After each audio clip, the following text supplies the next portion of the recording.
The name of that beautiful song is titled "The Ballad of Swaki," and it's considered a Mexican corrido, and it has been written and performed by my special guest, Mary Lou Fulton. Mary Lou, thank you so much for joining me today on the Friday Afternoon Music Mix.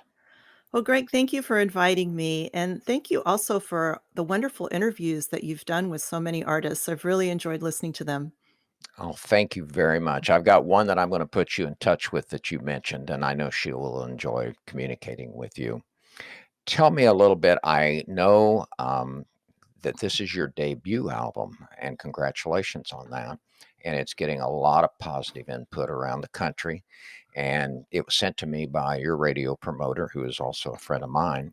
And I noticed that prior to writing and performing the music on the new album, which, by the way, we should tell our audience is called We'll Tell Stories, and it is available as of I think either the 22nd, is it the 15th or the 22nd? It's going to be October released. 15th. Okay, October 15th, and it will be available on all the outlets: Spotify, Amazon, Net, Netflix. No, actually, iTunes and some of the other outlets that are out there, CD Baby and that sort of thing. Um, your background is really, when people look at it, Mary Lou, they may think that it's a little unusual, but it's not, because you are a writer and you're a graduate of Arizona State University's Cronkite School of Journalism, and you were an investigative reporter for both the LA Times and the Washington Post prior to starting reinventing yourself, I think is the best way to put that. Tell me a little bit about your career. Yes, well, my life really has been about reinvention. And going back to the beginning, I grew up as a bilingual, bicultural American on the border in Arizona in a small town called Yuma. My mom is an immigrant from Mexico, and the Ballad of Swaki is about the village where she's from and its tragic loss. And my dad is of German ancestry. He was a local country musician. He played the bass and the lap steel and the guitar, and he also loved Mexican music and culture. So I grew up surrounded by all of this music and began singing in choirs as a kid and learned to play the piano and loved performing. But when it came to deciding what to do for a living, well, I just didn't think I had the talent or frankly the ambition to pursue a career in music, and so I went in a different direction, and I became a writer and a journalist and was privileged to work for, the wonderful news organizations that you, described as a writer and a storyteller, and then more recently went on to become a storyteller for social justice, and I worked in philanthropy and with activist organizations. But all of this has been happening at a time when music was always present in my life. And a few years ago, I thought, I wonder what would happen if I tried to put all these pieces together. And I took a songwriting class, and it just opened up a whole new world for me of possibilities. And now I'm in yet another new chapter of my life as a musical storyteller, and it feels great. I feel right at home. That's fantastic. The new album, um, to say that it's deeply personal is an understatement. I have really enjoyed listening to the lyrics and the music, of course, and you're a very fine singer as well. Thank you. A little bit about Swaki, the fact that this village where your mother is from um, was in existence long before the founding of the United States, over 400 years, That's and then right. it was. I don't need a better way to put it. It was wiped out by rising water from a dam that the Mexican government decided to build for, I can only assume, irrigation, recreation, and all those other kinds of things. Yes, my family lived in this, village called Swaki for generations. It is a f was a 400-year-old village and a place where people lived, uh, in harmony with the land and in community with one another. Growing up, this was all my family would talk about, remembering what it was like to live in Swaki, remembering more importantly what it was like to live in community with others and how even though living in America brought many opportunities to the family, it wasn't the same. And the real sadness comes from not being able to go home again. Swaki was destroyed to make way for a dam that the government said was necessary to expand electricity in the region. But the truth of the matter is that the government didn't care about the people who lived there. They were seen as disposable, and the people who would just simply have to, quote, pay the price for progress.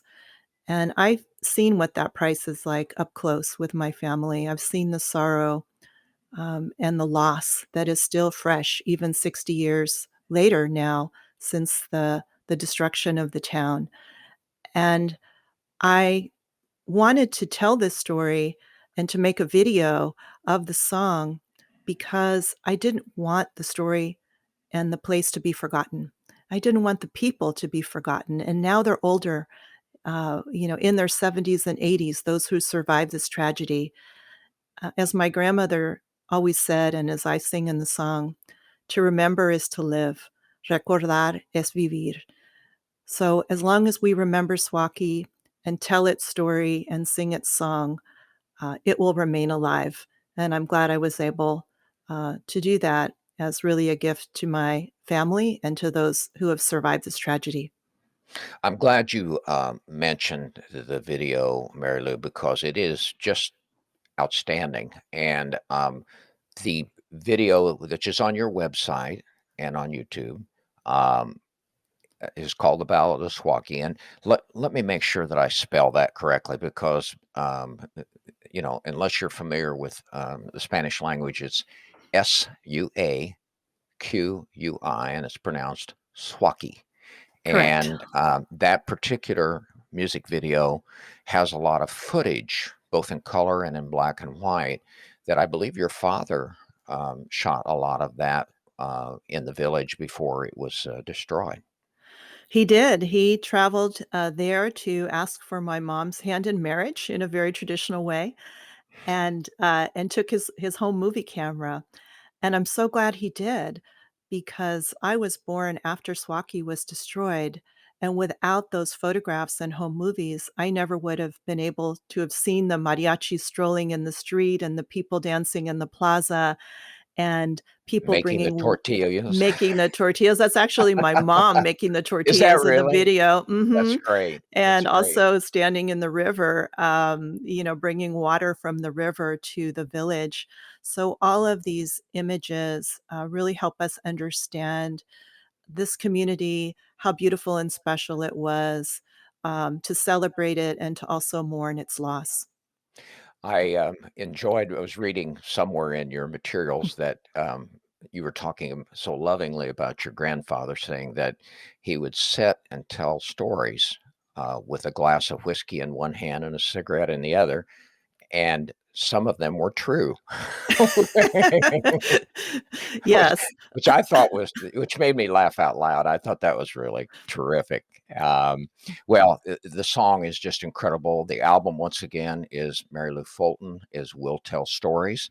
Let's talk also about another song that I want to play for my audience here called Not Going Back. And this is one that, of course, even before I had a chance to uh, hear the song, you and I had a conversation. And I mentioned when you were talking about the good old days that my mother, who would have been 109 years old this month, um, always used to tell me as a kid when I'd say, Mom, tell me about the good old days. And she'd say, Greg, I want to tell you something. There was nothing good about the good old days. They lived on a farm in central Illinois with no running water and no central heat, just an old potbelly stove and an outhouse where they had to go to the bathroom using corn cobs and Sears catalog pages for toilet paper. So, that kind of took that good old days out of my system. And then when I heard your song, I literally had a huge smile and laughed out loud. Talk a little bit about what you've written about. That's so funny about your mom. Yeah, the good old days, it kinda depends on your perspective. So I wrote this song, Not Going Back, in 2019 at a time when, um, it seemed like I was hearing, "Make America Great Again" all the time.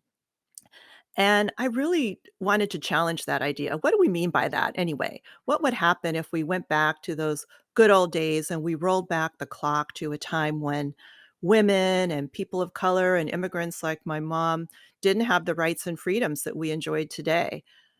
Is that really what we want for our nation? I don't think so. I think what we want is to move forward, forge ahead to the future, even though we don't know exactly what it is. We do know that we can make it better than it is today. That is the American tradition and ethos. And so I wanted to write a song that really spoke to that question and challenged this idea of going back to the good old days and help us have faith that we can still find a way to figure out the future together, though it can seem uncertain at times. It's a terrific song. How about we listen to it right now? Great.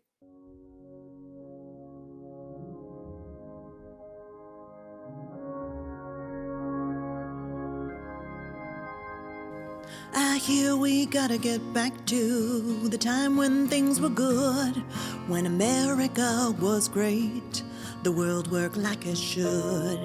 Before we get too caught up in faded photographs, do we really want to go back to the past?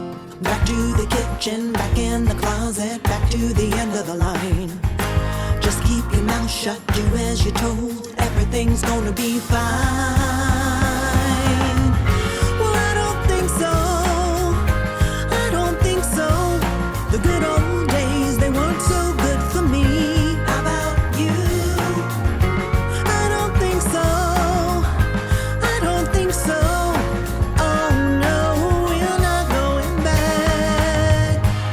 I don't think so. When people cross the border, feel for your lives. Nothing but invaders with guns and bombs and knives. But they're talking about my mama, been here since she was 9. Proudly waves the flag on the 4th of July. She hears back to the shadows, back where you came from, back to the end of the line. Stop with the Spanish, just pick the crops, everything's gonna be fine. Well, I don't think so. I don't think so. The good old days, they weren't so good for me. How about you?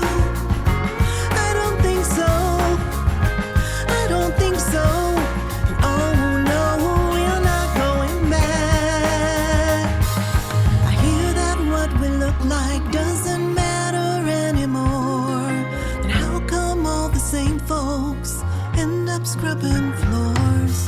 The police shoots the black man, it's always an accident.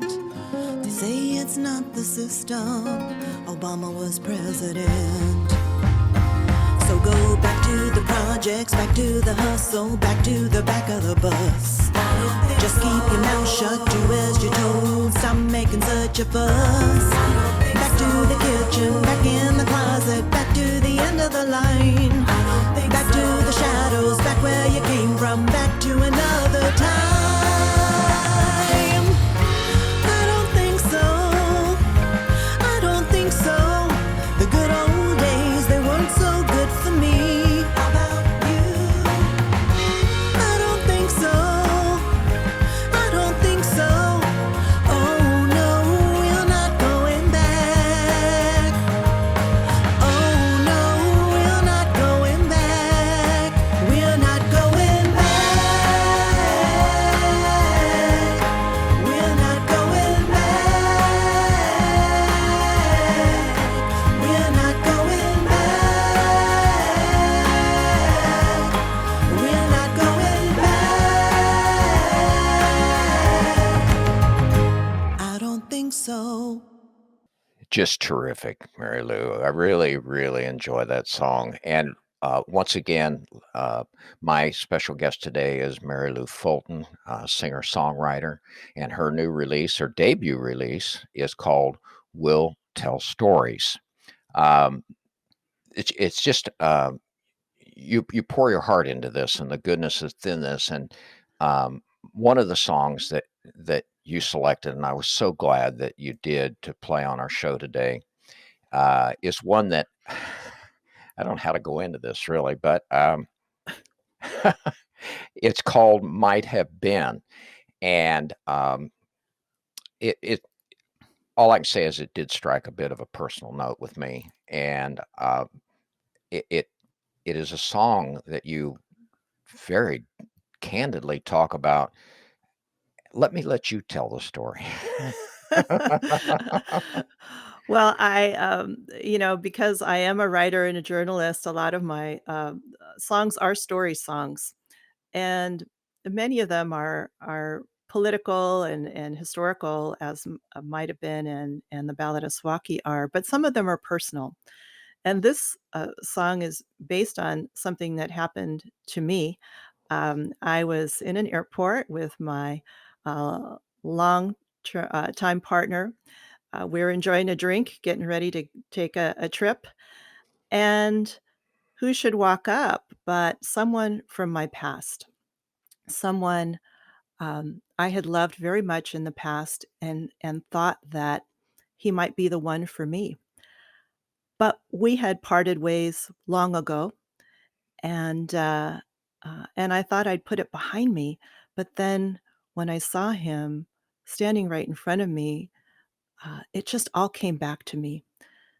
Those butterflies in the stomach, that feeling of your heart racing, all of those things that were a hallmark of our relationship, the drama, that, really, um, just kinda hit me hard, and so, as all, good songwriters do, you kind of take these experiences and you think, "Hmm, okay, there's something here that's powerful for me.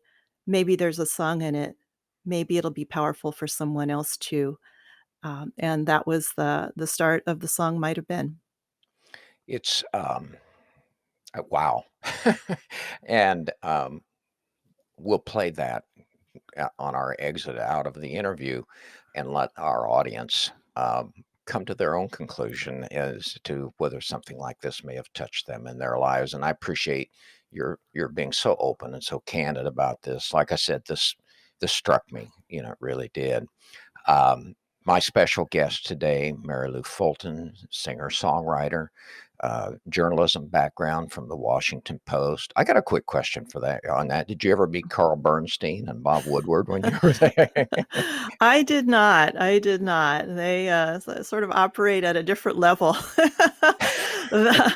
But I'm grateful for their reporting and for their truth telling over the years. I think we've all benefited from that. We have indeed, and continue to do so with Carl Bernstein, no question. My special guest today is Mary Lou Fulton. Her new release, which is available at all the outlets on Friday, October the 15th, is titled "Will Tell Stories." Mary Lou, thank you so much for joining me here today. Thank you. What a pleasure. I really appreciate the opportunity to talk with you. Let's do um, "Might Have Been" as the exit coming out of our interview here. How's that sound? Sounds good. Thanks again, Greg. Thank you.